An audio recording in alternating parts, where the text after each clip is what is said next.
I got a half-hour drive into work, so I figured I'd give my thoughts on 76ers basketball. My business does sponsor the Run It Back Philly podcast. Definitely should check that out. DJ Eastwood does it. It's great. He's really got it. He's professional. It's awesome. So yeah, it's Run It Back Philly is awesome. Check that out. But I'll just give you my thoughts on the way to work, because I have nothing else to do. I've listened to all the music I'm going to listen to, and this stuff's on my mind. And feel free to, you could always chat to me, and any comments you have, I'll get back to you and we can talk.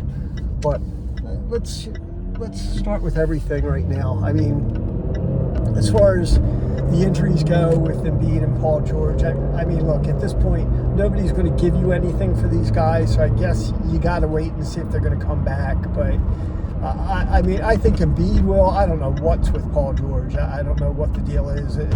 Sixers management never tells you a darn thing, at all. And it's just, we're always in the dark. I mean, no other franchises like that. Just us, just the Sixers. I mean, it's just ridiculous.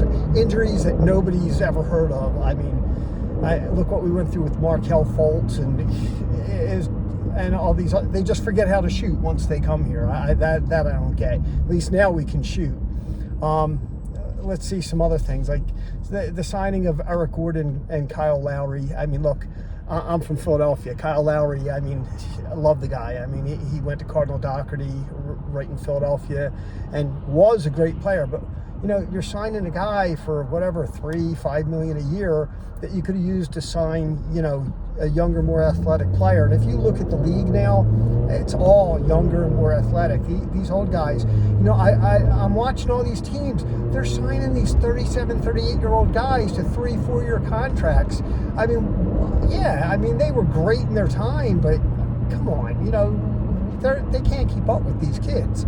I mean, and maybe these kids won't be able to even come up to the point that, guys that are playing that late into their careers or Chris Paul was playing. I don't know if he's even still playing, but toward the end, he's good. But I mean, I'd rather have somebody younger and more athletic on my team if it was something like that. And with us, we have Kyle Lowry and Eric Gordon. You can't tell me that there's young guys who just are 5 times better than them, that probably for less money taking up a roster spot. Let's see, what else can we talk about here that drives me nuts with this team? So let's go to the guards, starting backcourt. If it's me, I still like starting Edgecombe and Tyrese Maxey. I mean, Edgecombe, yeah, he's hitting a rookie wall right now. I don't even know if it's a rookie wall. I think it's almost like he's deferring off to these other guys when he should be thinking of, except for Maxey, of course, but he should be saying, hey, I'm the man. Look, he look how he did at the beginning of the season before anybody knew they had to guard him. Well, now it's time that he's just got to figure out how to get those shots off with people guarding him. But he just seems very, I'm watching him, he's like running into the corner, he's away from the ball. He should be going after it. And even on defense, before, it was constantly going for steals and everything. He just seems like he lost aggressiveness everywhere on the court. And I mean, I'm still starting the kid. I mean, I think he's going to be great, and I mean, with Maxey, I think that's the backcourt of the future. And I even think, I don't even know why they don't even think, but I think Edgecombe can even move to guard the 3 if he had to. I know he's only 6'5", but he can jump out of the building and he's athletic. I think he could stay with anybody. Now, let's go to our other 2 guards. We have Quentin Grimes and we have McCain. Grimes, lately he's been having trouble handling the ball, but look, he's a combo guard. That's not what he should be, that's not what he's known to do. But he can shoot. He's a very good defender. So look, I'm not moving on from him. I don't know if he'll sign back next year. I'm not sure. I think it's something with the way they signed him for that 1 year. They can only offer him, I think it's 20% more than he made this year, which unless they get rid of somebody and free up, I don't know if they could sign him earlier this year. Like if they get I'm gonna have to fly by this guy. There's left turn arrow in front of me and I pulled around, so bear with me. But yeah, I don't know what they can do unless they get somebody now. They sign him for more money now, but I would still bring him back. I mean, he thought he was worth 20-25 million? No. Giddy was worth that. My God, that guy's a stud. But yeah, Grimes wasn't worth it. But do I feel he's worth 10, 12, like 12 million a year or 13 million a year? Yeah, absolutely. Even 15, sure. I'll take him, because what else are you going to get for that money? And he brings it every game. I mean, does he make some dumb mistakes? Yeah, he does. He dribbles the ball. He turns it over late. But I still think, I'd still take him. And then now Jared McCain. Now, last year we got a small sample of him. Everybody's saying he's the next Steph Curry. I don't know about that. I got to be honest. Last year I got so sick of the team, I couldn't even watch them. I wouldn't watch it live. I would DVR. I would DVR the games and then try to watch them later, and it was just awful. I couldn't even watch it. I don't know. I don't know how anybody did, but I watched highlights of him.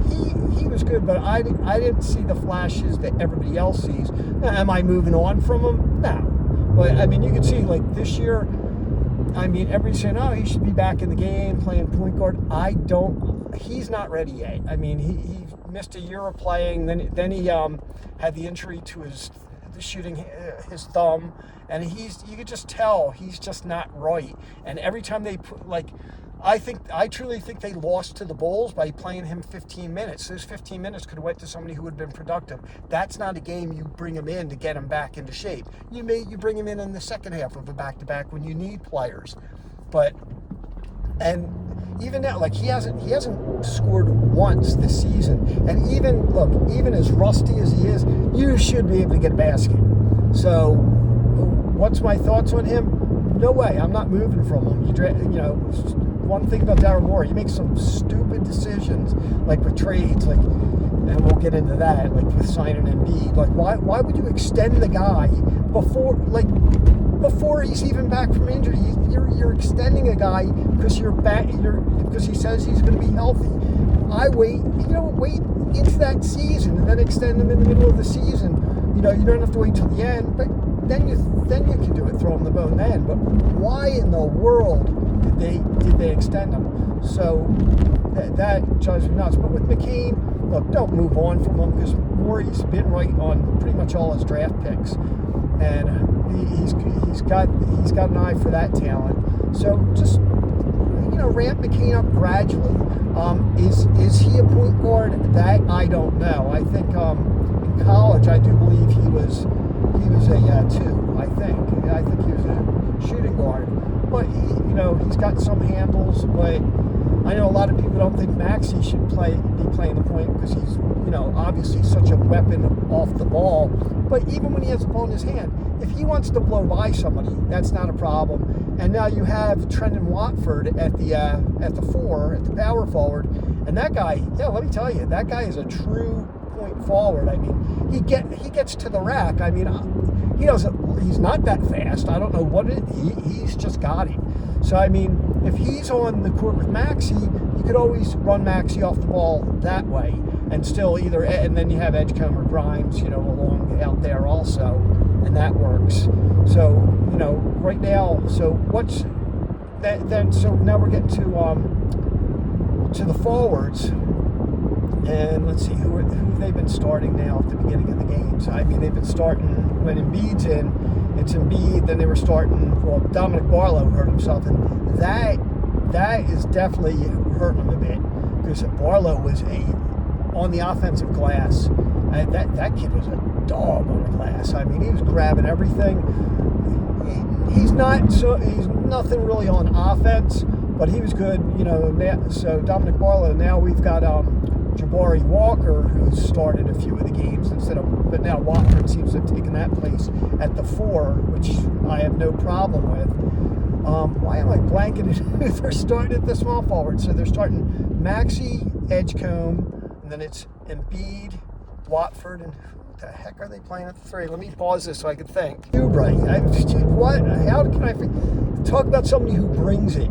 every game. And then everybody was, busting on him on the offseason because he shot terrible last year. I think he was like 29% from three. This year, the guy's not taking dumb shots. He's making smart decisions. He brings it on defense. I mean, he hounds everybody. He's actually crashing the boards this year. Crashing the boards. Which is something he's not known to do. He's very athletic, and he's actually shooting the three. Hey, look, if this guy shoots 33 to 35% from three, hey, at least that makes them have to keep an eye on him out there. And I think he's been making them at a pretty good clip. But the guy brings it. So now you got Maxey, Edgecombe, you got Oubre, you got Trendon, Watford, and you got Embiid. Now, here's the thing. So if it's not Embiid, say Embiid's out, now we've got a decision to make. Who do we start? Do we start Drummond or do we start Bona? And I would say you start Drummond. Drummond's he's been in the league more this year. I don't know what he did toe yoga in the off season, and we're all laughing about that. But I got to tell you, he's moving this year. He's been in the dunker spot. He's been dunking. Maxey's getting him the ball. He's getting the ball down low. He's actually, scoring when he's out there. Rebounding.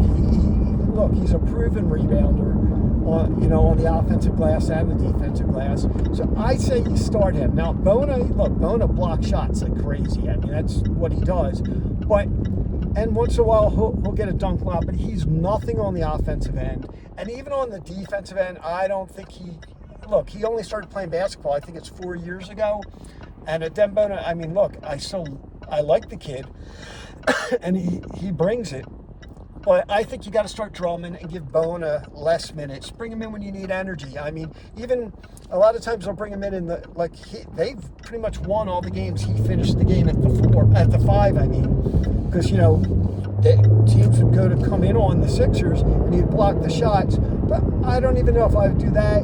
But especially I think if Embiid's back, you got to give Embiid the minutes. The only thing I don't like with Embiid is the team's not as exciting. They slow down. They run the whole offense through him. And I'll be honest, I'd rather, Embiid, get your butt down low where Drummond is. Get in that dunker spot and get your points there. I don't need you to score 30 points a game anymore. Maxey does that, and Maxey does it from all over the court.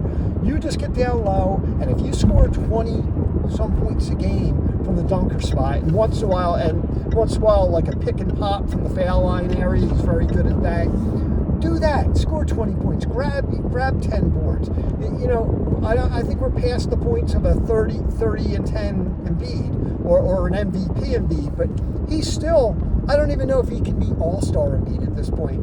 And it's sad that I'm saying that because the guy's been playing at what's he at, 70%? And he's still scoring 25 points a game without even trying, without, being hobbled. But I'd still, I'd be happier, defer off to Maxey, do what they used to do. Like when Dwight Howard was in the league, they had Dwight Howard down low and then 4 shooters around him. That's all nowadays this is a 3-point league. So you got guys who can shoot the 3. Just get somebody down low who they're worried about, dunking on or putting it in, that when they come in to converge on him, 2 guys come in. Somebody's got to be open. Drill it out. And these guys like Maxey can, Mackey's got a quick release. Edgecombe can shoot the 3. Grimes can shoot the 3. Watford, I don't know if he can. He shot a few of them. I wouldn't put him as a 3-point threat. But still, if he's open, take the shot. Now, I know a lot of people have been complaining another thing about Drummond taking those corner 3s. And sure, he shouldn't be taking them at crunch time. If it's in the 4th quarter of a close game, I don't want him taking the 3. If he makes it, I'd be going, no, yeah, if he made it. But I think with Drummond, when I let him take the 3 though during the game, if they leave him open in the corner, he'll make them at a 30-some% clip. He's been consistent. And his form doesn't even look bad, but I wouldn't want that to be a regular part of his arsenal.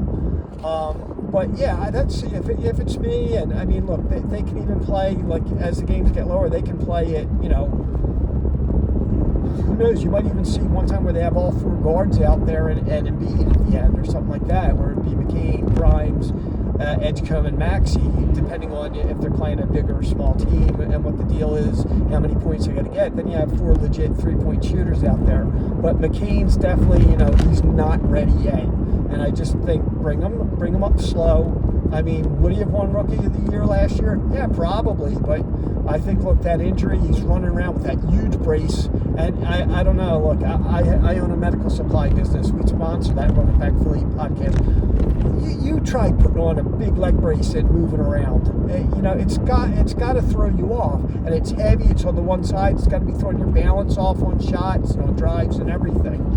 But, again, just give the kid some time, and I think, I don't know if we'll come back to scoring 20-some points a game right away, but we don't need that. Hey, get in there, score 15, dish out five assists, and, I'll be happy with that. Just be a threat out there. What other stuff can we talk about with the Sixers? Now, Nick Nurse, as far as Nick Nurse's coaching, one thing, I don't think he runs plays. I really don't. I think he just gives the guys, and they play like ISO ball. He throw it around, and then they see who can ISO and score. Like, you'll see other teams they've run in that, at the end of the game, they've lost a couple games with that same play. They get it to Grimes, and then they're going to try to get it to Maxey. Well, the one game, I think Grimes had to shoot it, and he misdribbled at the end. I don't like putting the ball in his hands at the end. That's where having a true point guard would help. But he missed, and the other time he held it too long, got it to Embiid, and there wasn't enough time to get the shot off. I don't know what kind of plays they're running. Like, you've got 3 seconds left. A decent coach should be able to draw up a play that can free up some of these guys. And they're fast. And then another thing I never understand. And I know they're going to probably double. They'll have Maxey sometimes inbounding it at the end. Maxey's fast. He can get away if somebody's on him. He's so fast, he could run away from them fast, even get into the backcourt and still get himself in enough time to get a shot off. Or, look, yeah, you want him taking the shot, and I understand that's why they want him inbounding, because he gets it to somebody, then he can free up and get something. But, hey, I would get it to him, let him create, and if he can't get open, then you still have Edgecombe, Grimes, Embiid, or somebody, or even Oubre, somebody that can get a 3 off. If they're open, look, any NBA player, if it's a wide open 3, if they're doubling Maxey, which they're going to do, wide open, they should be able to make it 50% of the time. So if you're down, if you're down by 3 and you got to have a 3, you probably have a 50% chance of that, 40 to 50% chance of that working. Now, if you're down by 2, like I've seen them now, like, if you're on the first half of the back-to-back, you don't want to go into overtime and then come into the next game totally dead. So, okay, maybe you go for a 3 to get out of there. But, I mean, I haven't seen him run a consistent play to get a 2-point to tie it or win it at the end of the game. I mean, Maxey, the one game, did come in and he missed that float or something. He makes 9 out of 10 times and he missed it. Okay, but that's good. I mean, I say get it into Maxey's hands as quick as you can and let him figure out what to do with it. And that would be what I would do. Again, I'm not a coach. I mean, but from watching them, all these years. And I mean, look, would I like them to have a true point guard?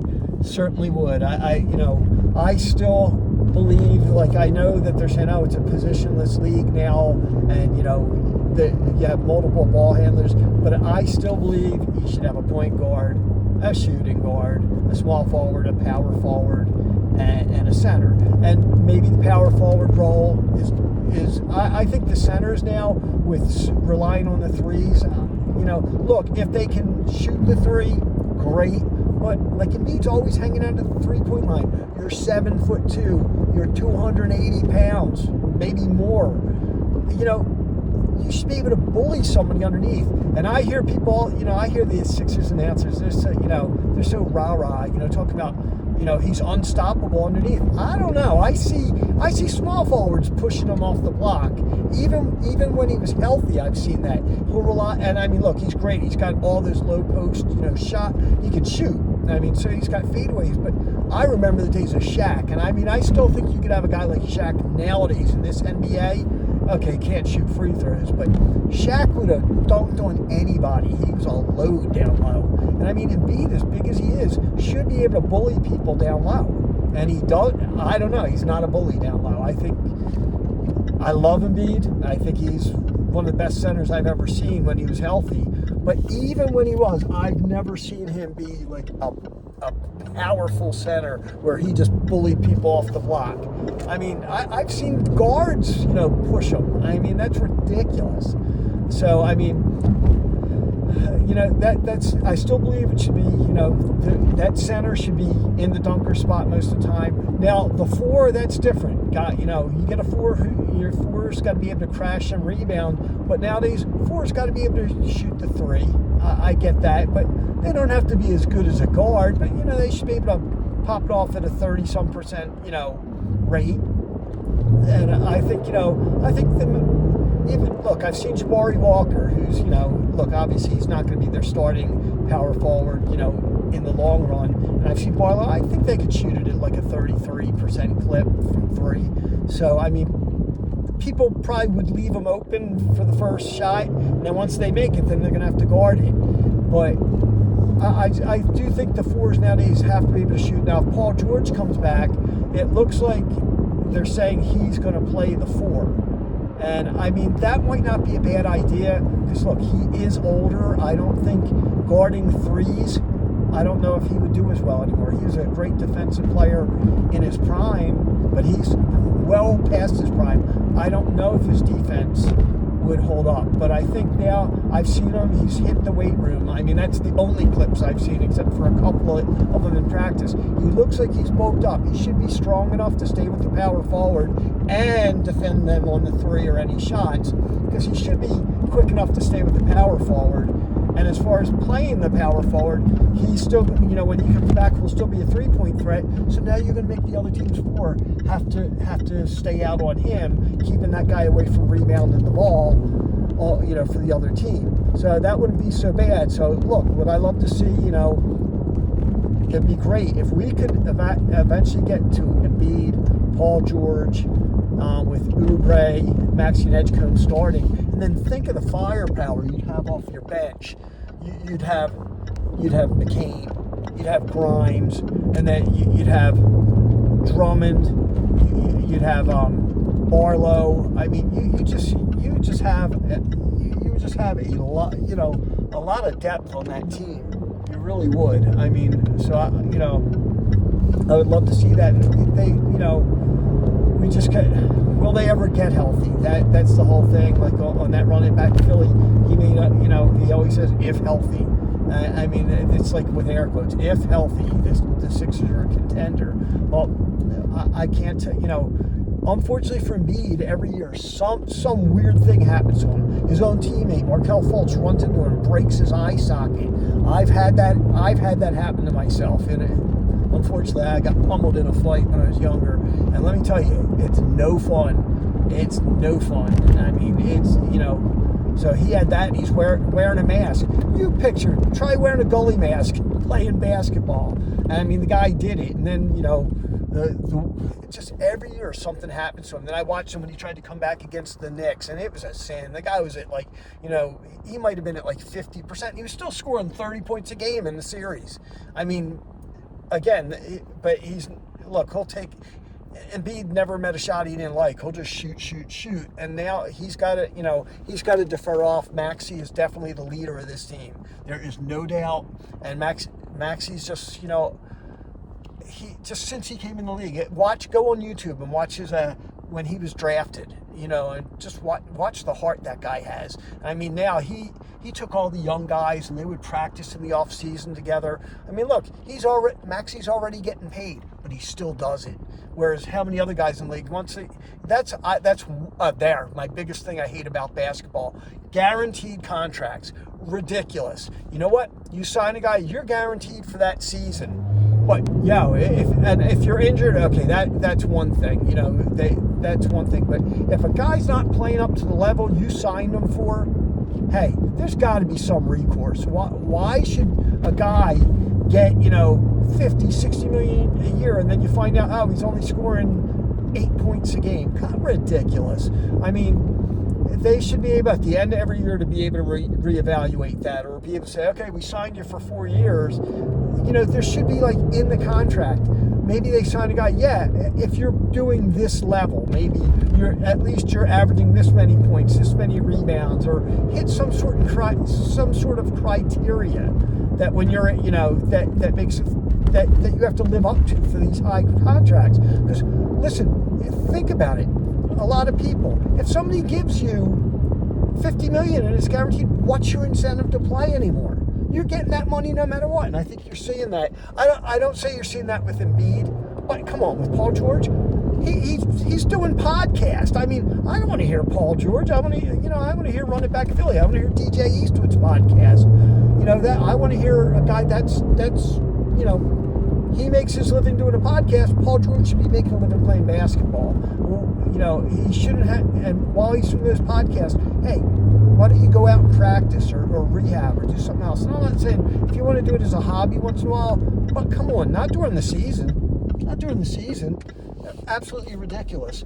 And now, another thing I've noticed, and this is my little conspiracy theory, I watched that last Sixers game versus the Celtics, and I'm watching, it was the referees.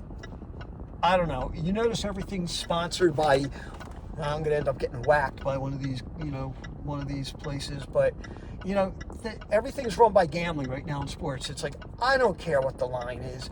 I don't care about over-under. And same game parlays, when you could change something in the middle of a game, like you could change the line. You don't think somebody's paying these refs or somebody to, you know, somebody's got to be involved. So I'm watching the Sixers versus Celtics game, and look, I never usually complain about refs, because usually a team, if you're that good, I don't care what the ref does, you should be able to win. But so the Sixers are playing the Celtics. Jaylen Brown is pushing off every other play. Then Peyton Pritchard's learned it. They learned it from Tatum. They let Boston get away with it, and they know it. I mean, look, in football, you could find holding on every play. You can't call it because you never have a game, but you know what? You do call it when it affects a play. When maybe the other team gets a touchdown because your offensive guard tackled the defensive lineman, and, you know, who would have sacked the quarterback. But this was ridiculous. Maxey, around center court, they double teamed, I think it was Jaylen Brown. They double teamed Jaylen Brown. Jaylen Brown shoves Maxey off. So Maxey stole the ball, gets it to whoever the other guy was with him. I think it was Grimes, and he was going in. He was going to score an uncontested layup. They end up, they called a foul on Maxey. They called the foul on Maxey.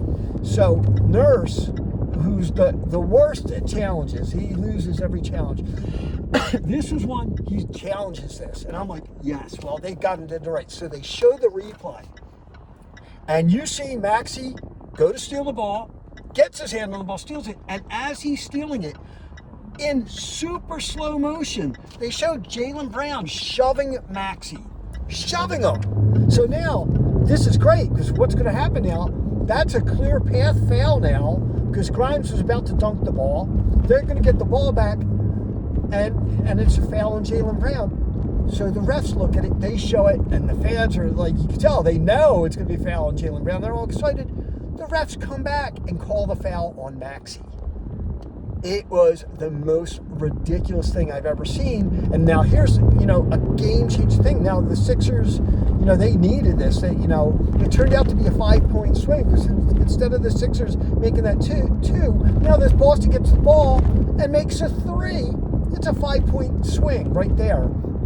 And if you see that, you go look at it. There's undeniable proof that Jaylen Brown shoved Maxey. There was no foul. Maxey had all ball, and the only contact that was made between the two of them was because Jaylen Brown initiated by, again, he uses that forearm and shoves everybody. He does it when he's driving the hoop, and now he did it here, and it's just getting so bad. And I'm starting to wonder, what was the line on that game? Was it 2.5? I'm starting to wonder, depending on the way the money lines are going, if somebody's saying, make this a little closer, or make Boston win. I don't think gambling is probably half the reason a lot of people watch the game. Me, look, I don't gamble. I watch the game because I love basketball. I enjoy basketball. I don't care. I enjoy football. I don't watch it because I'm betting on it. And that's why I won't bet on it. I mean, look, I need big money. If I'm going to win $1,000, that's not doing anything for me. I mean, I would need to, the only gambling I do, I'll play the like Mega Millions or Powerball or something. Like I have it set to automatically play it. What's it like, $6 a week, $10 a week, whatever it is. Hey, if I win $100 million, yes, that's going to help me. But winning $500, that's not going to change my enjoyment of the game. But definitely look, I don't really believe there can be a conspiracy, but I think, the refs are horrible. And look, we're at a point now, you can actually, I hate to say it, do you really need the refs out there? You have cameras on everything. Couldn't you have almost like a virtual ref who calls the fouls? I mean, think about that. You have camera angles all over the place. I mean, look, I hate when they have to I hate slowing the game down every time you got to reverse the call. So maybe you can't have virtual refs. You have the refs out there, but there's got to be some way. I mean, to stop something that's that blatant. Like when they review these things, maybe it should be reviewed at a higher level all the time. Not through the refs on the game making the decision. Maybe it should go to like maybe it should go to Secaucus for everything like that, at least on like higher end stuff. But it was ridiculous. They tried to give that game to Boston. I usually never complain. I don't complain, but it was just, you could just see that, the calls that they were giving Boston and not the Sixers were just crazy. And then the same thing. Then Maxey is driving in for uncontested dunk, and Jaylen Brown's chasing him down, and Jaylen Brown mugs him. Now he still made the two, and it should have been an and one, and maybe even a flagrant. Because they're trying to protect the players now. I mean, this isn't like the Detroit Pistons of the 80s and 90s anymore, where you can do this. These guys are worth too much money and bringing in too much revenue to have them injured. And so Maxey's going in, and Brown, look, going for the block's great, but you could tell you're not going to be able to get the block. And, look, if you want to fail somebody, look, I remember when I used to play years ago, somebody was driving in for a layup, and I knew he had me beat. Sometimes I'd wrap him up and grab him, and I don't think you should be allowed to do that either. That should be giving the ball back. But, I mean, it wasn't going to hurt anybody. But, I mean, Jaylen Brown could have freaking killed him. I mean, you're going in for that dunk, and you're hearing that guy's footsteps, but, you're up there, the ball's going to go in the hoop, and the guy still tags you. Ridiculous, and they didn't call it on Boston. But Jaylen Brown down the other end, he pushed off, and they called the foul on us. And just crazy. So I am almost at work right now. I am about 2 minutes away. So is there anything else we can talk about? So I think right now I think the Sixers, what are they, 6-4, I think, 6-4 or 7-4, I'm not sure, but they're playing I do believe Friday night this week, so I'm looking forward to that. I mean, that's the other thing. So look, I do want Embiid in the starting lineup, but they are one hell of a lot more exciting whenever he's off the floor because they run. These kids are athletes. They fly up and down the court. And then, I hate to say it, when Embiid's in the game, look, if he can't keep up, let him drag behind, but keep running. He should grab the basket and grab the rebound and outlet it to Maxey and then start trailing. Hey, maybe he could trail for a three. In the half-court offense, Embiid should be... There we go. There's a funeral going by. In the half court, Embiid should be in the dunker spot, and then look, the rest of this team, run. Don't slow the game down by giving it to Embiid and letting him run the offense. It just drives me nuts. Well, I am at work now. That was 34 minutes of me rambling. If you enjoyed it, let me know. I'll do more of these. If it sucked, tell me that and I won't do more of them. All right. Guys, have a great day.